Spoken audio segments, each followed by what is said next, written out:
हुन्छ, धन्यवाद यो समयको लागि। यहाँहरू सबैजनालाई ख्रीष्ट येशूको नाउँमा जय मसीह छ। आशा छ हजुरहरू सबैजना आरामै हुनुहुन्छ, सकुशल हुनुहुन्छ। आजको वचन पहिला हामीहरूको सङ्गति अनलाइन हुँदा मैले येशू ख्रीष्टको भविष्यको सेवकाई अथवा येशू ख्रीष्टको भविष्यको हामीलाई अथवा मण्डलीलाई जतिले येशू ख्रीष्टलाई विश्वास गरेका छन् ती जमातलाई उठाइ लानलाई येशू ख्रीष्ट आउनुहुन्छ भन्ने सम्बन्धमा येशू ख्रीष्टको आगमनको विषयमा मैले बोलेको थियो। आज पनि कतिजना चाहिँ अनलाइनमा हुनुहुन्थेन, त्यही भएर येशू ख्रीष्टको भविष्यको हुन आउने घटनाहरू र उहाँले गर्ने कामहरूको विषयमा यो हामीले जान्नु चाहिँ महत्त्वपूर्ण छ। हामीहरूको लागि यो एकदमै जान्नको लागि राम्रो हुन्छ। त्यसकारणले मैले फेरि पनि कतिको लागि पुरानो हुनसक्छ, तर परमेश्वरको वचन हरेक दिन नयाँ हुन्छ। परमेश्वरले दिनुहुने अनुग्रह हामीहरूको लागि जहिले पनि नयाँ हुन्छ। त्यसकारणले अलिकति फरक चाहिँ कति कुराहरू फरक पनि छ गएको बेलाको भन्दा, तर कति कुरा उस्तै पनि छन्। हामी येशू ख्रीष्टको आगमनको विषयमा, येशू ख्रीष्ट फर्किने विषयमा देखि लिएर येशू ख्रीष्ट आउनु भइसकेपछि मण्डलीलाई उहाँले के गर्नुहुन्छ, अनि त्यसपछि दोस्रो आगमन चाहिँ हामी भन्ने गर्छौँ। दोस्रो आगमन उहाँ चाहिँ हामी प्रतीक्षामा छौँ, येशू ख्रीष्ट आउनुहुन्छ। दोस्रो आगमन भन्छौँ, तर वास्तवमा दोस्रो आगमन चाहिँ कहिले हो, कुन अवस्थालाई दोस्रो आगमन हो, अनि त्यस पश्चात र त्यस अगाडि के कस्ता घटनाहरू घट्छन् भन्ने सन्दर्भको आजको वचन छ। त्यसकारणले मेरो यहाँहरूलाई अनुरोध सकेसम्म सुरुदेखि अन्तिमसम्म एकदमै ध्यान दिएर हामी बुझ्ने कोसिस गरौँ। हामीहरूको सीमित समझले, सीमित ज्ञानले हामीहरूको ज्ञान चाहिँ अपूर्ण छ। परमेश्वर पूर्ण हुनुहुन्छ, असीमित हुनुहुन्छ। त्यसकारणले हामीलाई कतिचोटि वचनमा भएको कुराहरू बुझ्नलाई निकै कठिन पर्छ। तैपनि हामी उहाँको अनुग्रहमा, पवित्र आत्माको अगुवाईमा, हस्तक्षेपमा हामी बुझ्ने कोसिस गर्नेछौँ। आज हामीले हेर्न लागिरहेको कुरा चाहिँ सुरुमा म तपाईँहरूको बिचमा ख्रीष्ट र मण्डली बिचको सम्बन्धको विषयमा भन्छु। के चाहिँ सम्बन्ध हो त ख्रीष्ट र मण्डली बिचको, त्यो कुरा हेर्छौँ भने त्यसपछि येशू ख्रीष्टको आगमनको रूप कस्तो चाहिँ हुन्छ त त्यो कुरा हेर्छौँ। येशू ख्रीष्टको आगमनको रूपमा विश्वासीहरूको निम्ति उठाइलगिने सम्बन्धमा छ भने, अनि अर्को चाहिँ विश्वासीहरूसँग, अनि दोस्रो आगमन विश्वासीहरूको निम्ति उठाइलगिने र विश्वासीहरूसँग त्यो हेर्छौँ भने विश्वासीहरूको निम्ति र्याप्चर अथवा उठाइलगिने सम्बन्धमा त्यहाँभित्र रहेर केही कुराहरू हामी हेर्छौँ। अनि त्यसपछि अन्तिममा दोस्रो आगमनपछि हुने घटनाहरू अथवा परिवर्तनहरू के चाहिँ त्यहाँनिर परिवर्तनको कुराहरू देखिन्छ, त्यो कुराहरू हामी हेर्छौँ। हामीसँग सीमित समय भएको कारणले विषय चाहिँ लामो हो, तर आज हामी यसलाई संक्षिप्तमा हेर्दै जानेछौँ र आउने दिनहरूमा समय मिलेसम्म अझै यसलाई फेरि हामी दोहोऱ्याएर पनि हेर्ने कोसिस गर्नेछौँ। यस विषयले, यो जुन येशू ख्रीष्टको आगमनको विषय छ, यो विषयले चाहिँ हुनाउने घटनाहरूको विषयमा हामी अध्ययन गर्छौँ। त्यो कुराहरू सम्बन्धी हामी अध्ययन गर्छौँ। भविष्यमा हुने घटनाहरूको अध्ययनलाई चाहिँ अथवा भविष्यमा हामी बाइबलमा जुन हुन आउने घटनाहरू जुन पहिल्यै तोकिएको छ, अथवा अन्तिम दिनको समयहरूमा हुने घटनाहरू जुन छ, त्यसलाई चाहिँ युगान्त शास्त्र भनिन्छ। युगान्त शास्त्र अथवा युगान्त शास्त्र, जसको अर्थ चाहिँ अन्तिम वा अन्तिम घटनाहरूको अध्ययनलाई बुझाउँछ। अन्तिम अथवा अन्तिमको घटनाहरू, अन्तिम समयको घटनाहरूलाई बुझाउँछ। अनि येशू ख्रीष्टको पुनरागमनबारे विभिन्न सिद्धान्तहरू पाइन्छ भने धेरै यस विषयबारे त्यति चासो पनि नदिएको पाइन्छ। येशू ख्रीष्टको यो आउने, येशू ख्रीष्ट मण्डलीलाई लिन आउने विषयमा धेरै सिद्धान्तहरू हामी पाउँछौँ, धेरै तर्क वितर्क गर्ने कुराहरू पनि पाउँछौँ। तर फेरि अर्को कुरा के पनि हो भनेदेखि यो विषयलाई फेरि चासो नदिने एउटा जमात पनि छ। ओहो, यो त भविष्यको कुराहरू हो, यो त अगमबानीको वचन हो, यसलाई त हामीले पढ्नु हुँदैन, यसलाई त हामीले तलमाथि गऱ्यो भने हामीलाई त के त श्राप पर्छ भन्ने एउटा कन्सेप्ट, विचार बोकेको अर्को जमात छ। एउटा जमात विभिन्न सिद्धान्तहरूको बिचमा होइन उभिएको र अर्को जमात यसलाई हामी अध्ययन गर्नु हुँदैन भन्ने जमात छ। त्यस कारणले आज चाहिँ हामी यसलाई बुझ्ने कोसिस गर्नेछौँ। येशू ख्रीष्टको भविष्यमा हुन आउने घटनाहरू बारेमा कुरा गर्नुपर्दा विशेष यी कुराहरू अध्ययन गर्नुपर्छ। अघि पनि मैले सुरुमा तपाईँहरूलाई भने मण्डली उठाइ लगिने सम्बन्ध, जसलाई हामी चाहिँ ऱ्याप्चर भनेर शब्द युज गर्छौँ, अनि महासङ्कष्टकाल, त्यसपछि दोस्रो आगमन, अनि त्यसपछि हुन आउने घटनाहरू, परिवर्तनहरू। यस विषयले भविष्यमा हुन आउने घटनाहरूको विषयमा अध्ययन गर्दछ।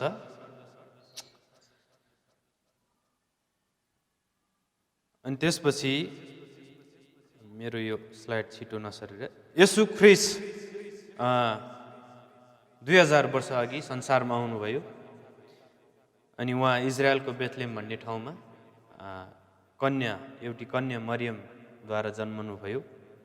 अनि पहिलो आगमनमा उहाँ जब आउनुभयो, उहाँले सारा संसारको मानिसहरूको पापलाई बोकेर उहाँले आफूलाई, आफ्नो प्राण चाहिँ के त बलिदान दिनुभयो। त्यति मात्रै नभएर भविष्यवाणी अनुसार उहाँ चाहिँ मृत्युबाट पुनरुत्थान हुनु आवश्यक थियो, अनि त्यही आवश्यकतालाई पुरा गर्दै उहाँ पुनरुत्थान पनि हुनुभयो। त्यस पश्चात उहाँ आफ्ना चेलाहरूसँग संसारमा 40 दिन रहनुभयो। विभिन्न अवस्थाहरूमा त्यो 40 दिनभरि चाहिँ येशू ख्रीष्ट देखा पर्दै रहनुभयो। 40औं दिनमा उहाँ स्वर्गारोहण हुनुभयो। 40औं दिनमा उहाँ चाहिँ के त स्वर्ग जानुभयो। अनि त्यति बेला चाहिँ के त जैतुन डाँडामा चेलाहरूका साथबाट स्वर्ग उचालिनु हुँदा चेलाहरू चाहिँ मासुतिर कल्ल पर्दै के त हेरिरहेको अवस्थामा त्यहाँबाट एउटा यस्तो सन्देश दिएको छ, जुन सन्देश प्रेरित 1:11 पदमा हामी पाउँछौँ। तिनीहरूले भने, गालिलका मानिस हो, तिमीहरू किन आकाशतिर हेर्दै उभिरहेका छौ? यही येशू जो तिमीहरूबाट स्वर्गमा लगिनुभयो, अहिले जसरी तिमीहरूले उहाँलाई स्वर्गमा जानुभएको देख्यौ, त्यसरी नै उहाँ फेरि आउनुहुनेछ। जब येशू ख्रीष्ट माथि उठाइँदै गर्दा येशूका चेलाहरूले माथि टल्ल पर्दै हेरिँदै गर्दा त्यहाँनिर स्वर्गदूतहरूले यो सन्देश ती चेलाहरूलाई दिएको छ। जसरी येशू अहिले माथि जानुभएको छ, त्यसरी नै फेरि उहाँ के त आउनुहुने प्रतिज्ञा यहाँनिर हामी पाउँदछौँ। प्रेरित 2 अध्यायदेखि यता हेर्दा जब पेन्तिकोसको दिनमा पवित्र आत्माको आगमन भयो, 120 जना माथिल्लो कोठामा त्यो जुन प्रतिज्ञा थियो 10 दिनपछि म चाहिँ पवित्र आत्मा पठाउने छु भनेर येशू ख्रीष्टको, अनि त्यही अनुसार प्रेरित 2 अध्यायमा हामी हेऱ्यौँ भने पवित्र आत्माको आगमन हामी देख्छौँ। अनि त्यस पश्चात यता चाहिँ मण्डलीको स्थापना भएको हामी देख्छौँ। अनि त्यो बेलादेखि पहिलो शताब्दी अथवा त्यो प्रेरितको 2 अध्याय पश्चात जुन मण्डली स्थापना भयो, त्यस पश्चात आजको दिनसम्म संसारमा पिता, पुत्र, पवित्र आत्मा त्रिएक परमेश्वरको त्यो ट्रिनिटी अथवा त्रिएक परमेश्वरको सिद्धान्तलाई मान्ने विश्वव्यापी जति पनि मण्डलीहरू छन्, ती सबै मण्डलीको जमातलाई फेरि येशू ख्रीष्ट लिन आउनुहुने प्रतिज्ञा हामी यहाँ देख्छौँ। अनि यी सबै मण्डलीको आशा भनेको के हो? फेरि एक दिन येशू आउँदै हुनुहुन्छ, चाँडै आउँदै हुनुहुन्छ।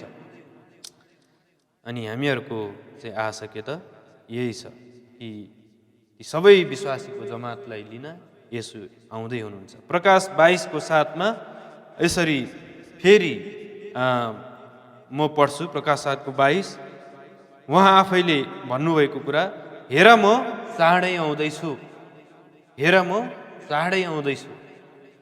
अनि यो उहाँले भन्नुभए अनुसार उहाँ संसारमा दोस्रो पटक आउने तयारी गर्दै हुनुहुन्छ र उहाँ पक्का आउनुहुन्छ, निश्चित छ उहाँ आउने। यो चाहिँ निश्चित गरेर हुने कुरा छ। ख्रिस्ट र मण्डली बीचको सम्बन्धलाई अब हेर्छौँ हामी। अघि मैले सुरुमा भने ख्रिस्ट र मण्डली बीचको सम्बन्ध हेर्छौँ। ख्रिस्ट र मण्डली बीचको सम्बन्धलाई यहुदीहरूको विवाहको संस्कारबाट बुझ्ने प्रयास गर्नेछौँ कि के चाहिँ हो। अनि सबैभन्दा यहुदीहरूको विवाहको संस्कारमा चाहिँ सबैभन्दा पहिला विवाहको पहिलो चरण चाहिँ विवाहको सम्झौता वा विवाह गर्न खोज्ने दुल्हा र दुलहीको बाबुद्वारा बन्दोबस्त मिलाइन्थ्यो। अनि यो पहिलो चरणको विवाहको बन्दोबस्तलाई मगनी भनी सम्बोधन गरिएको पाउँछौँ। अनि मगनीमा बुवाहरूको बीचमा आपसी सम्झौता भइसकेपछि त्यहाँनिर प्राय जसो धेरै जसो चाहिँ जो चाहिँ विवाह गर्नुपर्ने हो केटा र केटी उनीहरूलाई पनि समावेश गराएको हुन्छ। यदि छोरीलाई पनि आफूलाई विवाह गर्नको लागि त्यो जुन केटा देखाइएको छ, कुरा चलाइएको छ, त्यो केटा ठिक लाग्छ भने छोरीले त्यसमा सहमत जनाउँछ भने त्यहाँनिर चाहिँ विशेष करार हुन्छ। अनि जुन त्यो चाहिँ पहिलो करार हो। अनि जुन करारलाई मोहर पनि भनिन्छ, मोहर अनि मोहर लगाउने भनेर पनि भन्ने गरिन्छ। अनि यस बेला सबैभन्दा पहिलो तुराई बजाइन्छ। यो उनीहरूको जुन सम्बन्ध अघि बढाउने कुरा छ भने, सहमति छ भने त्यहाँनिर अब मगनीको कुरा गर्नलाई पहिलो कुरा के छ, मोहर लगाइन्छ अथवा छाप लगाइन्छ। अनि त्यहाँनिर चाहिँ सबैभन्दा पहिलो के गर्ने रहेछ, तुरै फुक्ने उनीहरूको चलन रहेछ, तुरै फुक्छ। अनि तुरै बजाइसकेपछि केटाले स्त्रीको निम्ति सबैभन्दा पहिला चाहिँ के दिनु पर्यो, दाम तिर्नुपर्छ अथवा उपहार दिनुपर्छ। अनि त्यो चाहिँ केटाले दिने उपहार चाहिँ पैसा पनि हुनसक्छ अथवा अन्य कुनै पनि कुरा चाहिँ हुनसक्छ। जुन चाहिँ मगनीको बेला यसरी मोहर लाउने काम चाहिँ यहुदी विवाहको संस्कार अनुसारले यसरी गर्ने चलन थियो। यद्यपि यस बिन्दुमा विवाह सम्पन्न नभए तापनि, मगनी मात्रै भएको छ, विवाह सम्पन्न भएको छैन तापनि कानुनी रूपमा विवाहित मानिन्थ्यो। किन भन्दा हामीलाई मत्ती 1:19 यो प्रमाण दिन्छ।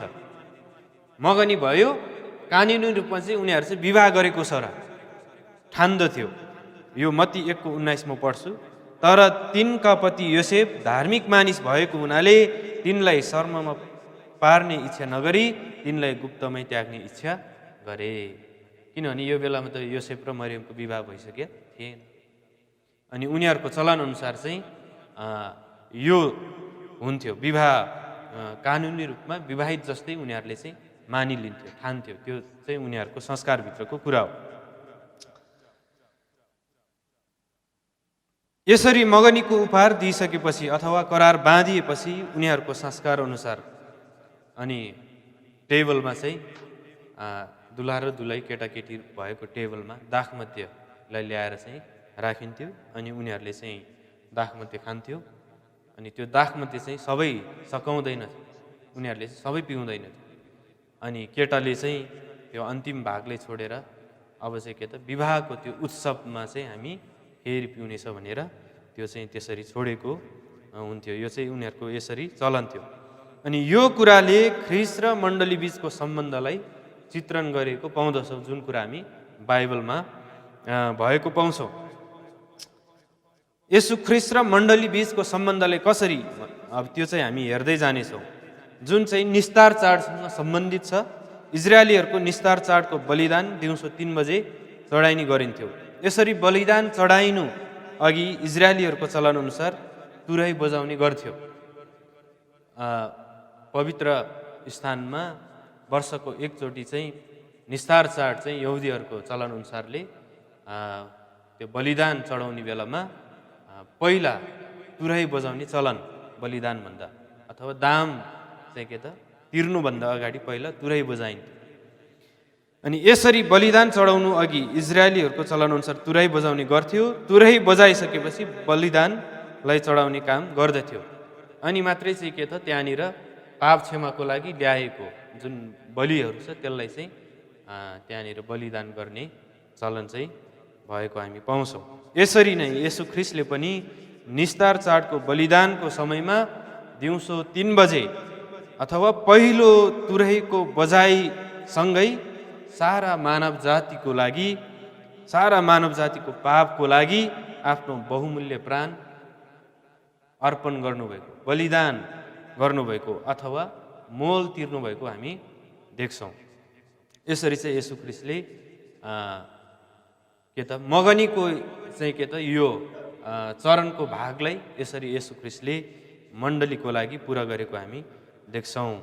यसकारण येशू ख्रीष्टले आफ्ना चेलाहरूलाई अन्तिम भोज खानु हुँदै गर्दा उहाँले मत्तीको 26:29 पदमा यसरी भन्नुभयो, तर म तिमीहरूलाई भन्दछु कि दाखको यस फलबाट म तबसम्म पिउने छैन जबसम्म आफ्नो पिताको राज्यमा तिमीहरूसँग नयाँ गरी पिउँदिन। यसबाट हामीले बुझ्नुपर्ने र सिक्नुपर्ने कुरा चाहिँ प्रभु येशू ख्रीष्टलाई दुलाको रूपमा र मण्डलीलाई दुलैको रूपमा देखाएको कुरा हामी यहाँ देख्छौँ। येशू ख्रीष्टले पनि के त यहाँ अन्तिम प्रभु भोजमा चेलाहरूसँग रहनुहुँदा यसरी भन्नुभयो, अबदेखि चाहिँ उसो के त जबसम्म चाहिँ मेरो पिताको राज्यमा चाहिँ तिमीहरूसँग नयाँ गरी पिउँदिन भने, जबसम्म पिताले चाहिँ अथवा मण्डलीलाई दुलाहाले दुलहीलाई नलगेसम्म, अब त्यो अवस्थासम्म चाहिँ अब के त पिउने छैन भन्ने प्रतिज्ञा पनि यहाँ छोडेको कुरा हामी देख्छौँ। जब येशू पहिलोचोटि यस संसारमा आउनुभयो उहाँले चाहिँ मण्डलीको लागि दाम तिर्न आउनुभएको थियो। अनि जुन कुरा चाहिँ बाइबलको विभिन्न खण्डहरूले पुष्टि गरेको हामी पाउँछौँ। पहिलो कोरिन्थी 6:20 हेऱ्यौँ भने तिमीहरू मोल तिरेर किनिएका हौ भनेको छ। अघि हामी मगनीको त्यो चरणलाई हेर्दै गर्दा त्यहाँ चाहिँ के गर्नु पर्थ्यो, पहिला मगनी हुनुभन्दा अगाडि तुरही बजाइन्थ्यो, त्यसपछि केटाले केटीको लागि के गर्नु पर्थ्यो, दाम तिर्नु पर्थ्यो अथवा उपहार दिनु पर्थ्यो। यहाँ येशू ख्रीष्टले मण्डलीको लागि त्यो दाम तिर्नुभयो अथवा उपहार दिनुभयो, आफैलाई चाहिँ उहाँले के त उपहार स्वरूप दिनुभयो। पहिलो कोरिन्थी 7:23 पनि त्यही कुरा पाउँछौँ, तिमीहरू मोल तिरेर किनिएका हौ। मर्कुस 10:45 पनि त्यही कुरा छ, धेरैका छुटकाराको मोलको निम्ति आफ्नो प्राण दिन आएको हो। अनि पहिलो पत्रुस 1:19 पनि ख्रीष्टको अनमोल रगतद्वारा दाम तिरी छुट्याएका छौ। यसरी चाहिँ के त यो वचनको विभिन्न खण्डहरूलाई हामीले हेर्दै गर्दा यहाँनिर ख्रीष्टले मण्डलीको लागि दाम तिरेको अथवा मोल तिरेर चाहिँ के त हामीहरूको लागि चाहिँ आफ्नो जीवनलाई उपहार स्वरूप दिएको कुरा हामी पाउँछौँ।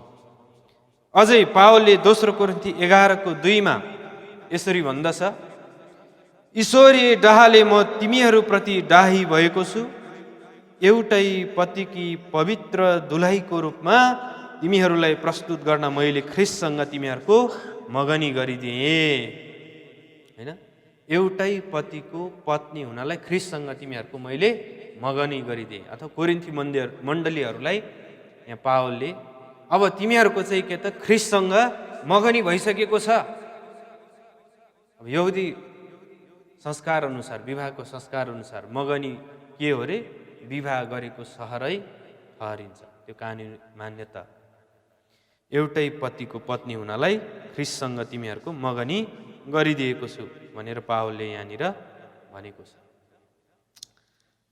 अनि यो कुराले स्पष्ट पार्छ कि मण्डली एउटा चोखो कन्या जस्तै चढाउनलाई ख्रीष्टसँग मगनी भइसकेको छ। अथवा हामीहरूको अहिलेको ख्रीष्टसँगको सम्बन्ध चाहिँ येशू ख्रीष्टसँग मण्डलीको चाहिँ मगनी भइसकेको छ। ख्रीष्टसँग हामीहरूको हामी मण्डलीलाई एफिसीको पुस्तकले देखाएअनुसार हामी मण्डली, दुलही, ख्रीष्ट चाहिँ दुलहा हुनुहुन्छ। किन चाहिँ यो सम्बन्ध स्थापित गर्नुभयो ख्रीष्टले? किन चाहिँ पति र पत्नीको बीचको सम्बन्धमा जोड्नुभयो यसो ख्रीष्टले अथवा परमेश्वरले? किन भन्दा हामीले कोही कसैलाई अरूको श्रीमतीलाई अथवा अरूको श्रीमानलाई तपाईँ मेरो श्रीमती हो, तपाईँ मेरो श्रीमान हो भन्न सक्दैन। अरू सबै भन्न सक्छ, काका काकी, दाई दिदी, भाइ बहिनी, भान्जा मामा, होइन, सबै भन्न सक्छ। हामीले सक्दैन? सक्छ। अङ्कल आन्टी सबै भन्न सक्छ। तर के मात्रै भन्न सक्दैन? तिमी चाहिँ मेरो अथवा तपाईँ चाहिँ मेरो श्रीमती हो, श्रीमान हो भन्न हामीले सक्दैनौँ। आफ्नो बाहेक अरूले भन्न सक्दैनौँ। त्यसकारणले पनि ख्रीष्ट बाहेक हामीहरूको अरू दुलहा हुन सक्दैन। ख्रीष्टको मण्डली बाहेक अरू दुलही हुन सक्दैन। त्यसकारणले यो सम्बन्ध चाहिँ हामीहरूको ख्रीष्टले स्थापित गरिदिनु भएको छ कि हामीहरूको मगनी अब ख्रीष्टसँग भइसकेको छ। जब कुनै एक व्यक्तिले यसु ख्रीष्टलाई मुक्तिदाताको रूपमा ग्रहण गर्छ, ऊ ख्रीष्टको दुलहीको एक भाग बन्दछ। यो मण्डली युगको विवाहको चरण हो। यो चाहिँ विवाहको चरणमा, हामी चाहिँ मगनीको चरणमा अहिले भइसकेको छ। यसरी ख्रीष्टले मण्डलीप्रति आफूलाई उपहार स्वरूप अर्पण गर्नुभएको कुरा एफिसी 5:25 पढिदिनुहोस् त तपाईँहरूले कसैले। पति हो, आफ्ना पत्नीहरूलाई प्रेम गर, जसरी ख्रीष्टले पनि मण्डलीलाई प्रेम गर्नुभयो र त्यसको निम्ति आफूलाई अर्पण गर्नुभयो। आमेन। ख्रीष्टले, हैन, यो वचनको सत्यता हो। वचनले हामीलाई प्रमाणित गरेको कुरा हो। ख्रीष्टले कसरी मण्डलीप्रति चाहिँ आफूलाई अर्पण गर्नुभएको छ भन्ने कुरा प्रमाण हो। आज सबै विश्वासीहरूले यसु ख्रीष्टसँग कानुनी रूपमा विवाह गरेको छ, अथवा हामीहरूको मगनी हो तर विवाह गरेको छ र ठहरिसक्यो कानुनी रूपमा। त्यसै कारण वचनमा विश्वास भई दाग वा चौरी नभएको तेजस्वी, शुद्ध र पवित्र अथवा कुमारीको रूपमा प्रस्तुत हुनलाई सधैँभरि हामी चाहिँ के हुनु पर्यो? अब तयारी हुनु पर्यो। 25 पढ्नुभयो, फेरि 26लाई पनि पढिदिनुहोस्। यस हेतुले कि उहाँले त्यसलाई पानीले धोएर वचनद्वारा पवित्र पार्न सकुन्। 27 पनि हजुर पढ्नु। र उहाँले दाग वा चाउरी नभएको अथवा यस्ता कुनै कुरा नभएको तेजस्वी मण्डली आफै कहाँ प्रस्तुत गर्न सकुन् र त्यो चाहिँ पवित्र र निष्कोट होस्। आमेन। अनि यसरी मगनीको करार सकेपछि यहुदी विवाहको संस्कार अनुसार अनि केटा चाहिँ घर फर्केर केटाको जिम्मेवारी चाहिँ के रहन्छ? अब उसले चाहिँ ठाउँ तयार पार्नुपर्छ। अब दुलही त लानु पर्यो पछि, होइन, त्यसको लागि ठाउँ तयार पार्नुपर्छ। उसले गएर बुवाले त्यो अलरेडी भइसकेको घर होइन कि दुलहाले छुट्टै ठाउँ, नयाँ ठाउँ चाहिँ तयार पार्नुपर्छ। अनि यसरी यहुदी विवाहको संस्कार अनुसार मगनी पश्चातको समय दुलहाले आफ्नो बाबुको घरमा बस्ने ठाउँ तयार पार्न जाँदा अर्को पाटो जो दुलही हुनुपर्ने छ, दुलहीको रूपमा जो मगनी भएको छ दुलहीको लागि, उसले चाहिँ सधैँ दुलहीको रूपमा आफूलाई तयार पार्ने काम चाहिँ गर्नुपर्छ। जसरी हामीले एफिसीको पुस्तकमा हेऱ्यौँ, पवित्र, दाग वा चौरी नभएको तेजस्वी मण्डलीको रूपमा प्रस्तुत हुन सक्नलाई अब हामीले चाहिँ के त गर्नुपर्छ। यो चाहिँ दुलहीको जिम्मेवारी हो। अनि यो यदि मण्डली दुलही हो भने मण्डलीको जिम्मेवारी पनि अब दुलहा घर बनाउन जानुभएको छ, ठाउँ तयार गर्न। दुलहीले चाहिँ अब के गर्नु पर्यो? पवित्र, शुद्ध, दागरहित, चौरी नभएको तेजस्वी मण्डली कसरी प्रस्तुत गर्न सकिन्छ, त्यो तयारी चाहिँ अब दुलहीको जिम्मेवारी हो। किनभने यहुदी परम्परामा दुलहाले म तिमीलाई जन्ती लिएर यो दिनमा, यो महिनामा, यो यति गते भनेर तोकेको हुँदैन। दुलही चाहिँ त्यही भएर तयार हुनुपर्छ, जतिखेर पनि आउन सक्छ दुलहा। त्यसकारणले यसु ख्रीष्टले पनि आफ्ना चेलाहरूलाई यूहन्ना 14:2 र 3 यसरी भन्नुभयो, मेरा पिताको घरमा बस्ने ठाउँहरू धेरै छन्, त्यसो नभए के म तिमीहरूलाई भन्ने थिएँ र? कि तिमीहरूका निम्ति ठाउँ तयार पार्न म गइरहेछु, अनि गएर मैले तिमीहरूका निम्ति ठाउँ तयार पारेपछि म फेरि आउनेछु र तिमीहरूलाई म कहाँ लैजानेछु, र जहाँ म छु त्यहाँ तिमीहरू पनि हुनेछौ। येशू ख्रीष्टले जब हामीहरू मण्डलीसँग मगनीको कार्यलाई सम्पन्न गर्नुभयो, दाम तिर्नुभयो, आफूलाई अर्पण गर्नुभयो, त्यस पश्चात उहाँले स्वर्ग जाँदै गर्नुहुँदा यहाँनिर के प्रतिज्ञा गर्नुभयो? यहुदी विवाह संस्कार अनुसार दुला चाहिँ के गर्नुपर्छ? अब ठाउँ तयार पार्न जानुपर्छ नि, होइन? येशू ख्रीष्टले के भन्नुभयो? मेरा पिताको घरमा बस्ने ठाउँहरू धेरै छन्, त्यसो नभए के म तिमीहरूले भन्ने थिएँ कि तिमीहरूका निम्ति ठाउँ तयार पार्न म गइरहेछु? ठाउँ तयार पार्न उहाँ जानुभएको छ, अहिले ठाउँ तयार पार्दै हुनुहुन्छ। त्यसपछि अर्को प्रतिज्ञा के छ? अनि त्यसपछि अनि मैले तिमीहरूका निम्ति ठाउँ तयार पारेपछि म फेरि आउनेछु र तिमीहरूलाई म कहाँ लैजानेछु। अनि येशू ख्रीष्टले यसरी प्रतिज्ञा दिनुभयो। अनि अघि मैले भने यहुदी विवाह संस्कार अनुसार दुला कतिखेर कुन समयमा दुलही लिन आउँछ भन्ने कुरा थाहा हुँदैन। अनि त्यो सन्दर्भमा पनि फेरि येशू ख्रीष्टले मत्तीको 24:36 पदमा भन्नुभएको छ, तर त्यस दिन र घडीको विषयमा पिता बाहेक कसैले जान्दैन, न त स्वर्गका दूतहरूले न पुत्रले। विवाह गर्ने जुन दुलाहको रूपमा उभिनुपर्ने छ, उसलाई पनि थाहा हुँदैन कतिखेर चाहिँ म दुलही लिन जानुपर्ने भनेर। अनि गएर चाहिँ के त ठाउँ तयार पार्दै गर्छ उसले। अनि बुबाले सबै ठाउँ तयार भइसकेको देखेपछि बल्ल छोरालाई चाहिँ जा गएर चाहिँ के त दुलही लिएर भनेर अनुमति दिइसकेपछि बल्ल चाहिँ के त दुला चाहिँ आफ्नो साथीभाइसँग अरू मानिसहरूसँग आउने दुलही लिनको लागि। अनि येशू ख्रीष्टले पनि त्यही भन्नुभयो, त्यस दिन र त्यही घडीको विषयमा पिता बाहेक कसैले जान्दैन, न त स्वर्गदूतहरूले न पुत्रले। स्वर्गदूतहरूलाई पनि थाहा छैन कतिखेर मण्डलीलाई लिन जाने, येशू ख्रीष्टलाई पनि थाहा छैन कतिखेर मण्डलीलाई लिन जाने। तर एउटा शर्त दुलहीको लागि यो छ कि ऊ चाहिँ सधैँ नै तयारी अवस्थामा रहेको हुनुपर्छ, किनभने दुलहीलाई लिन दुलहा कुनै पनि समय आउन सक्छ। अनि यसरी चाहिँ ख्रीष्ट र मण्डलीको बीचको यो चाहिँ साँचो सम्बन्ध हो। अब येशू ख्रीष्टको आगमनको रूपमा विश्वासीहरूको निम्ति उठाइ लगिने सन्दर्भमा अब हामी हेर्छौँ, हामी धेरैचोटि ऱ्याप्चर भन्ने शब्दहरू प्रयोग गर्छौँ। अनि यो शब्द चाहिँ बाइबलमा पाइँदैन, तर हामी क्रिस्चियनहरूको समुदायको बिचमा यो शब्दलाई धेरै चलाएको र निकै प्रचलित पनि छ। अनि यो शब्दलाई चाहिँ उठाइ लगिने सम्बन्धमा जनाएको छ। यो पहिलो थेसलोनिकी 4:13-18 पढिदिनुहोस् त। तर भाइ हो, सुति गएकाहरूका विषयमा तिमीहरू अजान बस भन्ने हामी इच्छा गर्दैनौँ र तिमीहरूले आशा नहुने मानिसहरू जस्ता सो गर्नु नपरोस्, किनकि हामी विश्वास गर्छौँ कि येशू मर्नुभयो र फेरि जी उठ्नुभयो र त्यसरी नै परमेश्वरले उहाँमा सुति गएकाहरूलाई येशूद्वारा ल्याउनुहुनेछ। प्रभुको वचनद्वारा हामी तिमीहरूलाई घोषणा गर्छौँ कि हामी जो जीवित छौँ र प्रभुको पुनरागमनसम्म बाँचिरहन्छौँ, सुति गएकाहरूलाई कुनै किसिमले पनि उछिन्ने छैनौँ, किनकि प्रभु स्वयं हुकुमको गर्जनसित, प्रधान स्वर्गदूतको आवाज र परमेश्वरका तुरैको स्वरसित स्वर्गबाट ओर्लनुहुनेछ र ख्रीष्टमा मरेकाहरू चाहिँ पहिले भोरि उठ्नेछन्।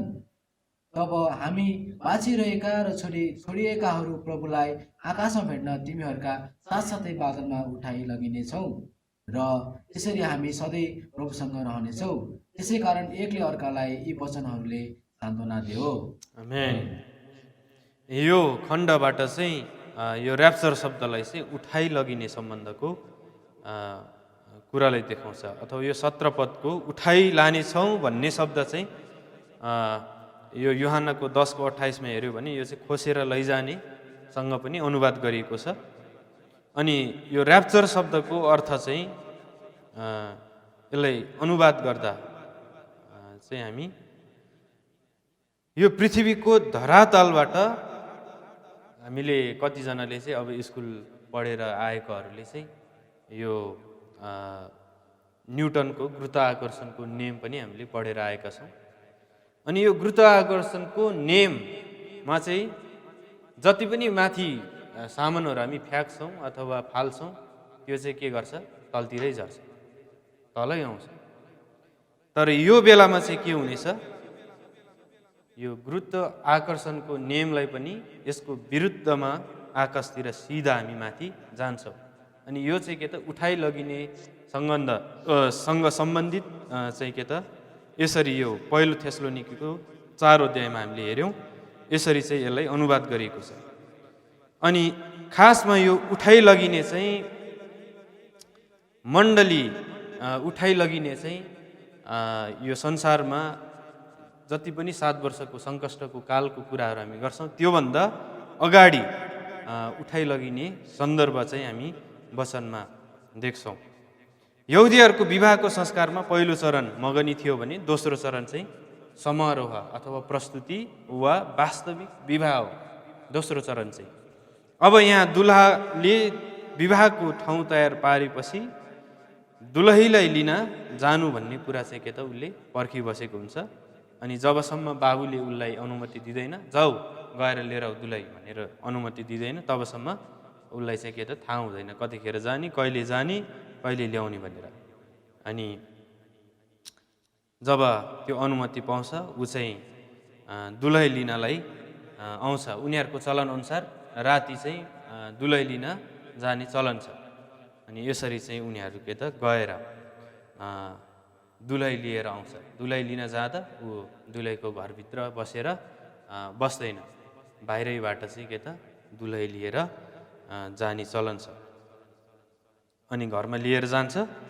दुलहीले दुलहीलाई लिएर उनीहरू एउटा विशेष ठाउँमा जाँदछ। अनि यो यहुदीहरूको भाषामा विवाहको जुन समारोह छ, यो दुलहीलाई लगिसकेपछि एउटा विशेष ठाउँमा जान्छ, जसलाई चाहिँ हामी छुप्पा भनेर शब्द प्रयोग गरेको। यो विवाहको समारोहलाई जनाउने शब्द चाहिँ छुप्पा, उनीहरूको भाषामा जनाउने शब्द चाहिँ। अनि त्यहाँ उनीहरू 7 दिनसम्म बस्छ। दुलहा र दुलही 7 दिनसम्म त्यहाँ विशेष ठाउँमा बसिसकेपछि 7 दिन पश्चात बाहिर चाहिँ उनीहरू चाहिँ के त आउँछ। दुलहा र दुलही 7 दिनभित्र उनीहरू छुट्टै बसेको अवस्थामा 7 दिन चाहिँ यता बाहिरपट्टि विवाहको समारोह अरूहरू चाहिँ मनाइरहेको हुन्छौँ। अनि 7 दिन पछाडि मानिसहरूको अगाडि दुलहाले दुलहीलाई सबैको अगाडि चाहिँ पवित्र, निष्खोट, दाग वा चौरी नभएको तेजस्वी जुन हामी एफिसीको पुस्तकमा हेऱ्यौँ। अनि त्यस्तै दुलहीलाई चाहिँ के त मानिसहरूको अगाडि चाहिँ घुम्टो उगारेर प्रस्तुत गरेर देखाउँछ। अनि ऱ्याप्चर वा मण्डलीको रूपान्तरण त्यो घटना हो जहाँ दुलहाले दुलही लिन आउँछ र दुलहीलाई स्वर्गमा लैजान्छ। त्यस कारणले यो मत्तीको पुस्तक 25को 1देखि 13मा हेऱ्यो भने 10 कन्याको दृष्टान्तहरू त्यहाँ हामी देख्छौँ, मत्तीको 25को 1देखि 13मा। अनि त्यहाँनिर येशू ख्रीष्टले दृष्टान्त दिनुहुँदा के भन्नुभयो, तर मध्यरातमा हेर दुलहा उनलाई भेट्न आऊ भन्ने आवाज आयो। अनि यस खण्डले चाहिँ दुलही चाहिँ के त कतिखेर दुलहा आउँछ, जतिखेर आउँछ त्यतिखेर जानको लागि, दुलहासँग जानको लागि तयार हुनुपर्ने अवस्थालाई यहाँनिर देखाउँछ। यहुदी विवाहको संस्कारमा पहिलो तुरही मगनीको समयमा बजाइन्थ्यो भने अब यहाँ दोस्रो पल्ट दुलहीको लागि दुलहा लिन जाँदाको समयमा तुरही बजाइन्छ। पहिला चाहिँ मगनीको समय करार बाँध्नु अगाडि अथवा दाम तिर्नु अगाडि तुरही बजायो भने अब दुलहीलाई लिन जाने बेलामा तुरही बजाइन्छ। ठिक यसरी नै प्रभु येशू पनि मण्डलीलाई लिन आउनुहुँदा के त तुरही बज्नेछ भनेर पावलले पहिलो कोरिन्थी 15को 51 र 52मा उल्लेख गरिएको छ। पहिलो कोरिन्थी 15को 51 र 52 पढिदिनुहोस् त। हेर, म तिमीहरूलाई एउटा रहस्य भन्दछु, हामी सबै सुत्दैनौँ, तर हामी सबैको परिवर्तन हुनेछ। एकै क्षणमा, आँखाको एक निमेषमा, तुरैको आखिरी आवाजमा, किनभने तुरै बज्नेछ र मृतकहरू अविनाशी भएर जीवित हुनेछन् अनि हाम्रो चाहिँ परिवर्तन हुनेछ। आमेन। एकै क्षणमा, आँखाको एक निमेषमा, तुरहीको आखिरी आवाजमा भनेको येशू ख्रीष्ट अब फेरि मण्डलीलाई लिन आउँदा तुरै बजाइन्छ। पहिलो येशू ख्रीष्ट बलिदान होइन, आफूलाई मण्डलीको लागि अर्पण गर्दा अथवा दाम तिर्ने बेलामा समयमा, निस्तार चाडको समयमा तुरै बजाइसँगै निस्तार चाडको थुमा बलिदान गरिन्थ्यो। ठिक त्यसरी नै येशू ख्रीष्टले तुरै बजाइसँगै, पहिलो तुरै बजाइसँगै आफूले बलिदान दिनुभयो भने अब दोस्रो तुरै बजाइसँगै येशू ख्रीष्ट मण्डलीलाई लिन आउनुहुन्छ। यो कुराले इजरायलीहरूको तुरैको चाडलाई इङ्कित गर्दछ, जुन नयाँ वर्षको सुरुवातसँगै मनाइन्थ्यो। यो तुरैको चाड सुरु गर्नुभन्दा पहिला तुरही बजाइन्थ्यो। यो तुरैको चाड चाहिँ इजरायलीहरूको नयाँ वर्षमा मनाइन्थ्यो बजाएर। यो दोस्रो चाहिँ अनि उनीहरूको यो नयाँ वर्ष मनाउँदा चाहिँ तुरै बजाएर यसरी चाड मनाउने गर्थ्यो। अनि नयाँ वर्षको सुरुवात हुँदा उनीहरूले चाहिँ 100 पल्टसम्म तुरै बजाउने चलन रहेछ उनीहरूको। अनि 100 पल्टको पालोमा अथवा अन्तिम तुरहीको बजाइमा चाहिँ उनीहरूले ठुलो र लामो गरी तुरही बजाइन्थ्यो। त्यही भएर यो पावलले अघि हामीले कोरिन्थीको पुस्तकमा पढ्यौँ, तुरहीको आखिरी आवाजमा। यसरी नयाँ वर्षको सुरुवात उनीहरूको हुन्छ र ख्रीष्टले अनि मण्डलीले उठाइलगेपछि हामीहरूको पनि त्यहाँनिर त्यो उत्सव अथवा नयाँ वर्षको सुरुवात हुन्छ। त्यसकारणले पावलले मण्डलीहरूलाई यो आखिरी आवाजमा भनेर प्रयोग गरेको हामी पाउँछौँ। यसरी ख्रीष्टले पनि मण्डलीलाई लिन आउने र 7 वर्षको त्यो विवाहको समारोहमा बस्ने र जुन बेला संसारमा महासङ्कष्टको समय हुनेछ, जब सङ्कष्टको समय अवधि सकिन्छ, त्यसपछि उहाँ दुलही अर्थात् मण्डलीसँग यस संसारमा आउनुहुनेछ। र्याप्चरमा हुने घटनाहरू चाहिँ यहाँ हामीले थेसलोनिकेको पुस्तकमा अघि पढ्यौँ के चाहिँ हुन्छ भनेर। यहाँनिर पढ्दा सुति गएकाहरूलाई यसोद्वारा ल्याउनु हुनेछ अनि हामी बाँचेकाहरू अथवा छोडिएकाहरू आकाशमा भेट्न जानेछौँ। अथवा येशू ख्रीष्टलाई विश्वास गरेकोहरू जति पनि अहिले मरिसकेका छन् पार्थिव शरीरमा, उनीहरू पनि के त ल्याइनेछन्। अनि त्यसपछि हामी येशू ख्रीष्ट यदि आइहाल्नुभयो भने हामीहरू चाहिँ जिउँदै गरेको अवस्थामा छ भनेदेखि त्यो मरेकाहरू र हामी बाँचेकाहरू फेरि के त येशू ख्रीष्टसँग बादलमा उठाइलगिनेछ। अनि त्यस कारणले यो उठाइलगिने चाहिँ हामी विश्वासीहरूको लागि जीवित आशा हो। यो आशामा हामी जिउँदछौँ। ख्रीष्टको बौरी उठाइ जत्तिकै पक्का गरी निश्चित छ। यो उठाइलगिने जुन कुरा छ, हामीले यो भविष्यमा हुने कुरा जुन उठाइलगिने सन्दर्भको कुरा छ, यो चाहिँ अहिले नभइसकेको वचनमा लेखिएको कुरा भएको कारणले यो चाहिँ निश्चित छ, पक्का छ। कसरी भन्दा जसरी येशू ख्रीष्ट मृत्युबाट पुनरुत्थान हुनुभयो, यति नै गरी यसरी नै के त निश्चित र पक्का छ। उहाँ चाहिँ आउनुहुन्छ र मण्डलीलाई उठाइलगिन्छ, जुन आशा हामीले गरेका छौँ यो चाहिँ के त एकदमै पक्का छ। र्याप्चरको समयमा यो चाहिँ किन महत्त्व छ भन्ने सन्दर्भमा म फेरि तपाईँहरूको बिचमा छोटकरीमा राख्छु। यो र्याप्चर चाहिँ सङ्कष्टकालभन्दा पहिला हुनुको महत्त्व किन त होइन। यो यसमा सिद्धान्तहरू धेरै छन्। अघि मैले भने सिद्धान्तहरू धेरै छन् यो आगमन सम्बन्धी। मण्डली उठाइलगिने एउटा अर्को मैले अहिले जुन भन्दैछ यो सिद्धान्त चाहिँ महासङ्कष्ट कालभन्दा अगाडि उठाइलगिन्छ। अर्को सिद्धान्त चाहिँ मण्डली चाहिँ कतिखेर लगिन्छ त त्यो सङ्कटकालको आधी भागमा चाहिँ उठाइलगिन्छ भन्ने अर्को विचारधारा छ भने, अर्को चाहिँ सङ्कटकाल पछि मात्रै मण्डली उठाइलगिन्छ, सङ्कटकालको पुरै अनुभव पछि मात्रै मण्डली चाहिँ उठाइलगिन्छ भन्ने छ। त्यसकारणले पूर्व सङ्कटकाल र्याप्चरको महत्त्वको विषयमा यहाँनिर हामी हेर्छौँ। पूर्व सङ्कटकाल र्याप्चरको शिक्षाले मण्डली अथवा दुलहीलाई आफ्नो ख्रिस्टीय जीवनलाई कसरी शुद्ध र पवित्र राख्नुपर्छ भन्ने कुरालाई एकदमै प्रेरणा दिन्छ। त्यसकारणले यो चाहिँ के त अति महत्त्वपूर्ण छ। अनि यसले परीक्षा र दुःख कष्टको बीचमा मण्डलीलाई उत्साह र हौसला प्रदान गर्दछ, जुन कुरा हामीले पहिलो थेसलोनिकीको पुस्तकमा अघि 17 देखि 18 पदहरूमा हेऱ्यौँ। अनि यसले मण्डलीलाई महान आज्ञा प्रति चाहिँ जिम्मेवार रहन अथवा ध्यान केन्द्रित गर्नलाई मण्डलीलाई चाहिँ मद्दत गर्छ, जुन कुरा मत्तीको पुस्तक 28 को 18 देखि 20 पदमा हामी पाउँछौँ। यसले मण्डलीलाई सुसमाचार प्रचार गर्ने काम, मानिसहरूलाई ख्रिस्टमा ल्याउने काम र परिपक्व बनाई परमेश्वरको महिमा गर्ने कामलाई बढी जोड दिनलाई मण्डलीलाई प्रेरणा दिन्छ, हौसला दिन्छ। त्यसकारणले यो महत्त्वपूर्ण छ। यसले मण्डलीलाई प्रभुको सेवामा निरन्तर लागिरहन, स्थिर र अटल रहनलाई प्रेरणा दिन्छ। यो पहिलो कोरिन्थी 15 को 58 पढिदिनुहोस् त। यसकारण मेरा प्रिय भाइ हो, स्थिर र अटल रहो, प्रभुका काममा सधैँ बढ्दै जाऊ, किनकि तिमीहरू जान्दछौ कि प्रभुमा तिमीहरूको परिश्रम व्यर्थ हुँदैन। आमेन। हामी चाहिँ सङ्कष्टमा हामी पर्दैन, त्यसकारणले हामी चाहिँ जे गर्दा पनि हुन्छ होइन कि सङ्कष्ट अगाडि मण्डलीलाई परमेश्वरले उठाइ लगिने भएको कारणले हामी चाहिँ झन् उत्साहित हुनुपर्छ, झन् हामी चाहिँ के त परिश्रम गर्न झन् मेहनती हुनुपर्छ। अनि मण्डलीलाई आज्ञा पालनको जीवन व्यतीत गर्न र जागा र सचेत रहन प्रेरणा दिन्छ। यो पहिलो यूहन्ना 3 को 1 देखि 3 पनि पढिदिनुहोस्। अनि अर्को एकजनाले पहिलो थेसलोनिकी 5 को 4 देखि 7।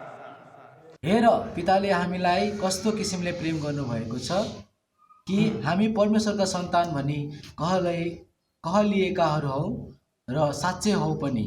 यसै कारणले त संसारले हामीलाई चिन्दैन, किनभने त्यसले उहाँलाई चिनेन। प्रिय हो, अहिले हामी परमेश्वरका सन्तान हौ र हामी के हौला सो कहिलेसम्म प्रकट भएको छैन। यति जान्दछौ कि जब उहाँ प्रकट हुनुहुन्छ तब हामी उहाँ जस्तै हुनेछौँ, किनकि उहाँ जस्तो हुनुहुन्छ हामी उहाँलाई त्यस्तै देख्नेछौँ। अनि जस्तो उहाँ पवित्र हुनुहुन्छ, उहाँमाथि जो यो आशा राख्ने हरेक मानिसले आफूलाई पवित्र पार्छ। आमेन। आमेन। पहिलो थेसलोनिकी 5 को 4 देखि 7। पहिलो थेसलोनिकी 5 को 4 देखि 7। तर भाइ हो, तिमीहरू अन्धकारमा छैनौ, तसर्थ त्यस दिनले तिमीहरूलाई चोरले जस्तै चकित पार्ने छैन, किनकि तिमीहरू सबै ज्योतिका सन्तान र दिनका सन्तान हो। हामी रातका र अन्धकारका सन्तान होइनौ। यसकारण अरूहरू चाहिँ हामी नसुतौँ, तर जागा बसौँ र सचेत हौँ, किनकि सुत्नेहरू रातमा सुत्छन् र मद्य पिएर मात्नेहरू रातैमा मात्छन्। त्यसकारण मण्डली चाहिँ अब के छ, जागा रहनलाई हामी चाहिँ यसु ख्रिस्ट जतिखेर आए पनि हामी चाहिँ के हुन्छ, जागा भएको कारणले यहुदी संस्कार अनुसार राति आउने चलन छ। मत्तीको पुस्तकमा 25 अध्यायमा यसु ख्रिस्टले दृष्टान्त दिनुभए अनुसार दुला चाहिँ के त राति मध्यरातमा भनेको छ होइन, त्यहाँ शब्द मध्यरातमा दुला आयो भन्ने कुरा चाहिँ त्यहाँनिर उल्लेख गरिएको छ। त्यसकारणले कैयौँ ठाउँमा यसु ख्रिस्टले चेलाहरूलाई, पावलले पनि यहाँ जागा रहो, मण्डलीलाई चाहिँ जागा रहो। हामी शारीरिक रूपमै राति नसुतिकन कतिखेर चाहिँ यसु ख्रिस्ट आउनुहुन्छ भनेर सुत्ने होइन कि नसुति बस्ने होइन कि हामी चाहिँ आत्मिक रूपमा सधैँ चाहिँ के त तम तयार हुनुपर्छ। जतिखेर पनि यसु ख्रिस्ट आउनु भए पनि म चाहिँ के त यसुसँग जानको लागि मण्डलीलाई ख्रिस्टको महिमाको आगमनको प्रतीक्षा गर्न र सबै दुष्टताबाट अलग रहन प्रेरणा दिन्छ। यो तीतसको 2 को 13 देखि 14, तीतस 2 को 13 देखि 14 चाहिँ म आफै पढिदिन्छु। र हाम्रो धन्यको आशा, हाम्रो महान परमेश्वर र मुक्तिदाता यसु ख्रिस्टका महिमाको आगमनको हामी प्रतीक्षा गर्दछौँ। ख्रिस्टले हामीलाई सबै अधर्मबाट मोल तिरेर उद्धार गर्नुभयो। सुकर्ममा जोशिला भएको आफ्नै निम्ति एक विशेष जाति शुद्ध पार्नलाई आफैलाई दिइहाल्नुभयो। यी कुराको घोषणा गर पुरा अधिकारसहित अर्ती उपदेश देऊ र हप्काऊ, कसैले तिम्रो अवहेलना नगरोस्। त्यस कारणले हामी मण्डली उठाइ लगिने सम्बन्धमा जुन यो पूर्व सङ्कटकालको उठाइ लगिने जुन महत्त्व छ, हामीलाई चाहिँ के त जोहरू आगमनको प्रतीक्षा गर्छौँ, हामीलाई दुष्टताबाट अलग रहनलाई यो कुराले प्रेरणा दिन्छ र अरूलाई हौसला गर्न, अरूलाई अर्ती दिनलाई, चेतावनी दिनलाई पनि हामीलाई हौसला दिन्छ। अर्को, मण्डलीलाई झुटा शिक्षादेखि सचेत रहन र सत्यतामा रहिरहनलाई यसले चाहिँ के त हामीलाई प्रेरणा दिन्छ। यो दोस्रो तिमोथी 4:3 र 4 पनि पढिदिनुहोस्। किनकि यस्तो समय आउँदैछ जब तिनीहरू ठिक शिक्षालाई नसहने हुनेछन्, तर आफूलाई मन परेका कुरा मात्र सुन्न चाहनेछन् र आफ्ना रुचि अनुसार शिक्षकहरू थुपार्नेछन् र सत्य कुरा सुन्नदेखि तर्किजानेछन्, दन्त्य कथाहरूतिर बरालिनेछन्। अब यो मण्डली उठाइ लगिसकेपछि संसारमा चाहिँ महासङ्कष्टकालको युग, 7 वर्षको त्यो समयकालको सुरुवात हुन्छ। प्रभु येशू ख्रिस्टले आफ्नो मण्डली दुलहीलाई स्वर्गमा उठाइ लैजाने घटना पश्चात 7 वर्ष समय अवधिको सुरुवात हुनेछ, जसलाई हामी महासङ्कष्टकाल भन्छौँ। उहाँले संसारमा महासङ्कष्ट आउनको लागि अनुमति दिनुहुन्छ र संसारमा जगतको सुरुदेखि अहिलेसम्म नघटेको नभएको त्यो दिनहरू चाहिँ त्यो बेलामा आइपर्छ। एकचोटि हामी मत्ती 24:21 र 22 पनि पढिदिनुहोस् न। किनकि त्यस बेला यस्तो महासङ्कष्ट हुनेछ जो जगतको सुरुदेखि अहिलेसम्म भएको छैन, न त फेरि कहिले हुनेछ। ती दिन नघटाइएका भए कोही मानिस बाँच्न सक्ने थिएन, तर चुनिएकाहरूका निम्ति ती दिन घटाइनेछन्।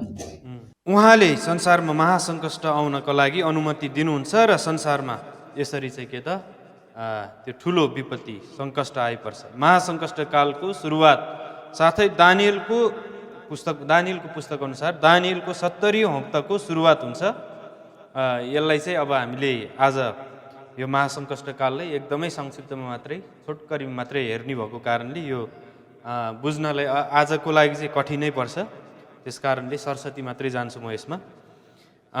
यस 7 वर्षको अवधि त्यस बेला सुरु हुनेछ यो जब चाहिँ इजरायल जातिसित एउटा करार बाँधिनेछ।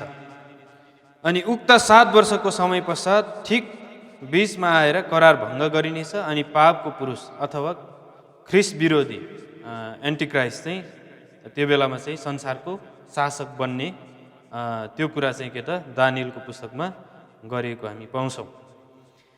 त्यसले मानिसहरूले आफैलाई जुन एन्टिक्राइस्ट ख्रिस्ट विरोधी खडा हुन्छ, त्यसले चाहिँ मानिसहरूलाई चाहिँ आफैले मानिसहरूको सामुन्ने आफैले चाहिँ परमेश्वरसम्म उभ्याउँछ र उसलाई चाहिँ के त सारा विश्व सबै मानिसहरूले पुज्नलाई बाध्य गराउँछन्। अनि त्यो समय शैतानिक क्रियाकलाप तीव्र रूपमा अघि बढ्ने, एकदमै ज्यादा गरेर शैतानिक क्रियाकलाप चाहिँ त्यो बेलामा बढी हुन्छ। अनि शैतानकै मान्छे पृथ्वीको शासक बन्ने जुन समय भएको कारणले त्यो बेलाको स्थिति चाहिँ एकदमै भयावह दयनीय अवस्था चाहिँ संसारमा त्यो बेलाको अवस्थामा हुनेछ। सङ्कष्टकाल समाप्त त्यस बेला हुनेछ जब प्रभु येशू ख्रिस्ट सामर्थ्य र ठुलो महिमामा फेरि संसारमा फर्किनु हुनेछ। अब चाहिँ येशू ख्रिस्ट फर्किनु हुने समय यो मत्तीको 24:29 र 30 फेरि पढ्नुहोस् त। ती सङ्कष्टका दिनको तुरुन्तै पछि सूर्य अँध्यारो हुनेछ र चन्द्रमाले आफ्नो चमक दिने छैन र ताराहरू आकाशबाट खस्नेछन् तथा आकाशका शक्तिहरू हल्लाइनेछन्। तब मानिसको पुत्रको चिन्ह आकाशमा देखा पर्नेछ र पृथ्वीका सब जातिहरू विलाप गर्नेछन् र तिनीहरूले मानिसको पुत्रलाई आकाशको बादलहरूमा शक्ति र ठुलो महिमा साथ आइरहेका देख्नेछन्। आमेन। अब यहाँनिर जुन मानिसको पुत्र ठुलो शक्ति बादलमा चाहिँ आइरहेको देख्नेछन् भनेको छ। अनि वास्तवमा येशू ख्रिस्टको दोस्रो आगमन चाहिँ यो हो। उठाइ लगिएको विश्वासीहरूसँग फेरि संसारमा चाहिँ फर्किने, पृथ्वीमा फर्किआउने जुन समयको जुन अवस्था छ त्यसलाई चाहिँ दोस्रो आगमन भन्छौँ। अनि प्रकाश 20 अध्याय अनुसार चाहिँ यसलाई 1000 वर्षको राज्य पनि भन्छौँ। अब येशू ख्रीष्ट संसारमा विश्वासीहरूसँग फर्किआइसकेपछि त्यति बेला चाहिँ अब यो महासङ्कष्ट कालमा विश्वास गरेको येशू ख्रीष्टको लागि साक्षी भएकाहरू अथवा शहीद भएकाहरू जो इजरायलीहरू र अन्य जतिले चाहिँ येशू ख्रीष्टले विश्वास गर्छन् यो सङ्कष्टकालको समयमा त्यो अवधिमा चाहिँ मारिएकाहरू, शिर काटिएकाहरू अथवा त्यो पशुको चिन्ह भनेको छ प्रकाशको पुस्तकमा 666 को चिन्ह, त्यसलाई चाहिँ स्वीकार नगर्नेहरू त्यो सबै चाहिँ के त शहीद हुनेछन्। अनि तिनीहरूको सङ्ख्या उनीहरू पनि के त पुनरुत्थान हुनेछन्। अनि हामी माथि यो सङ्कष्ट कालभन्दा अगाडि हामी विश्वासीहरूमाथि येशूसँग उठाइ लगिएकाहरू र त्यो सङ्कष्ट कालमा मरेकाहरूको चाहिँ पुनरुत्थान भएर अनि यो प्रकाश 20 अध्यायमा भएको जुन 1000 वर्षको सुरुवात छ त्यसमा चाहिँ अनि यहाँ हामीले जुन मत्तीको 24मा 30 पदमा 24 को 30 मा हेऱ्यौँ। अनि त्यसपछि चाहिँ के त येशू ख्रीष्ट संसारमा 1000 वर्षको लागि राज्य गर्नलाई संसारमा आउनुहुनेछ। येशू ख्रीष्ट दोस्रो पटक यस संसारमा आउनु भएपछि उहाँको संसारको राज्य सुरु हुन्छ जसलाई हामी 1000 वर्षको राज्य भन्छौँ। लुका 1 को 33, प्रकाश 11 को 15, 20 को 1 देखि 6 यी पदहरूमा देख्छौँ। प्रकाश 20 को 1 देखि 6 चाहिँ पढिदिनुहोस्। त्यसपछि अतल कुण्डको साँचो र एउटा ठुलो साङ्लो हातमा लिएका एउटा स्वर्गदूत स्वर्गबाट ओर्लेर आएका मैले देखेँ। तिनले त्यो अजिङ्गर, त्यो प्राचीन सर्प जो दियाबलस वा शैतान हो त्यसलाई पक्रे अनि 1000 वर्षको निम्ति बाँधेर राखे। तिनले त्यसलाई अतल कुण्डमा फालिदिए र त्यो कुण्ड बन्द गरी मोहर लगाइदिए ताकि 1000 वर्ष अन्त्य नभएसम्म जाति जातिहरूलाई त्यसले बहकाउन नपाओस्। त्यसपछि केही समयको निम्ति त्यसलाई फुक्का गरिनुपर्छ। र मैले सिंहासनहरू र त्यसमाथि बस्नेहरूलाई देखेँ जसलाई इन्साफ गर्ने अधिकार दिएको थियो। तब येशूका गवाईको निम्ति म र परमेश्वरका वचनको निम्ति शिर काटिएकाहरू र त्यो पशु र त्यसका मूर्तिको पूजा नगर्नेहरू र त्यसका छाप निधार वा हातमा नलगाउनेहरूका आत्माहरूलाई मैले देखेँ। तिनीहरू फेरि जीवित भए र तिनीहरूले ख्रीष्टसँग 1000 वर्षसम्म राज्य गरे। अरू मरेकाहरू चाहिँ ती 1000 वर्ष नबितुन्जेल जीवित भएनन्। यो पहिलो पुनरुत्थान हो। पहिलो पुनरुत्थानमा सहभागी हुनेहरू धन्य र पवित्र हुन्। यिनीहरूलाई दोस्रो मृत्युको शक्तिले केही गर्न सक्दैन, तर तिनीहरू परमेश्वर र ख्रीष्टका पुजारी भएर उहाँसँग 1000 वर्षसम्म राज्य गर्नेछन्। आमेन। प्रभु येशू आफ्ना सन्तहरूसित यस संसारमा आउनु भएपछि अथवा उठाइ लगिएकाहरूसँग फेरि संसारमा पृथ्वीमा आउनु भइसकेपछि अतल कुण्डको साँचो र एउटा ठुलो साङ्लो हातमा लिएर स्वर्गदूत अथवा त्यो स्वर्गदूतले त्यो अजिङ्गर प्राचीन सर्प जो दियाबलस अथवा शैतान भनेर प्रकाशको पुस्तकमा हामीले भर्खरै पढेकोमा उल्लेख गरिएको छ त्यसलाई पक्रेर बाँधी 1000 वर्षको लागि चाहिँ अतल कुण्डमा फालिदिनेछन्। त्यसलाई त्यहीँ बन्द गरेर छाप लगाउनेछन्। अनि यस बेला सरकारको रूप चाहिँ ईश्वर प्रबुद्ध हुनेछ। अहिलेको जस्तो सरकार हुने छैन त्यो बेलाको सरकार चाहिँ। अनि ख्रीष्ट स्वयंले राज्य गर्नुहुन्छ र उहाँको राज्य जुन उहाँले राज्य गर्नुहुन्छ उहाँले राज्य गर्ने राज्यको चाहिँ के त राजधानी चाहिँ यरुसलेम हुनेछ त्यो बेलामा। अनि त्यस बेला सम्पूर्ण राज्यहरू ख्रीष्ट केन्द्रित हुनेछ। अनि यस बेला संसारमा पहिलाको संसारभन्दा फरक हुनेछ। अनि ती कुराहरू चाहिँ अब के परिवर्तनहरू आउँछ यो 1000 वर्षको राज्यमा हामी उठाइ लगिएकाहरू फेरि ख्रीष्टसँग 1000 वर्षसम्म राज्य गर्न आएपछि त्यो बेलाको संसारमा के परिवर्तन आउने रहेछ भनेर हेर्दा त्यो बेलामा विश्वासीहरूले आत्मिक लडाइँ लड्नु पर्दैन अहिले जस्तो हैन। शैतानको लागि डाँट्नु पर्दैन किनभने शैतान के गरेको छ त्यो बेलामा प्रकाश 20 अध्यायमा हामीले भर्खरै पढ्दा बाँधिएको छ। त्यसलाई चाहिँ साङ्लाले बाँधेर 1000 वर्षसम्मले त्यसको प्रभाव रहँदैन। अब हामी आत्मिक लडाइँ लड्नु पर्दैन। विश्वव्यापी रूपमा शान्तिको समय हुनेछ। त्यो बेलामा एकदमै शान्ति हुन्छ। यसैया यो खण्डहरू थुप्रो भएको कारणले यसैया 9 6 र 7 पढिदिनुहोस्। किनभने हाम्रा निम्ति एकजना बालकको जन्म भएको छ, हाम्रा निम्ति एकजना छोरो दिएको छ, शासन उहाँको काँधमा हुनेछ। उहाँ अचम्मका सल्लाहकार, शक्तिशाली परमेश्वर, अनन्तका पिता, शान्तिका राजकुमार कहलाइनुहुनेछ। उहाँको शासन र शान्तिको वृद्धिको अन्त्य कहिले हुने छैन। दाउदको सिंहासन र तिनको राज्यमाथि त्यसलाई न्याय र धार्मिकताको साथ स्थापित गरी स्थिर गराउन त्यस बेलादेखि सदाको निम्ति उहाँले राज्य गर्नुहुनेछ। सर्वशक्तिमान परमप्रभुको जोसले यो पुरा गर्नेछ। आमेन। परमेश्वर स्वयं चाहिँ शान्तिको राजकुमार हुनुभएको कारणले ख्रिस्टले राज्य गर्ने त्यो राज्यमा अशान्ति भन्ने कुरा हुने छैन। विश्वव्यापी रूपमा शान्ति हुन्छ। अर्को विश्वव्यापी रूपमा प्रशस्तता हुनेछ। यो चाहिँ अब खण्डहरू थुप्रै भएको कारणले नपढौँ होला, अहिले समय थुप्रै गयो। यसैया 65 को 21 देखि 24 त्यो कुरा देखाउँछ भने अर्को विश्वव्यापी रूपमा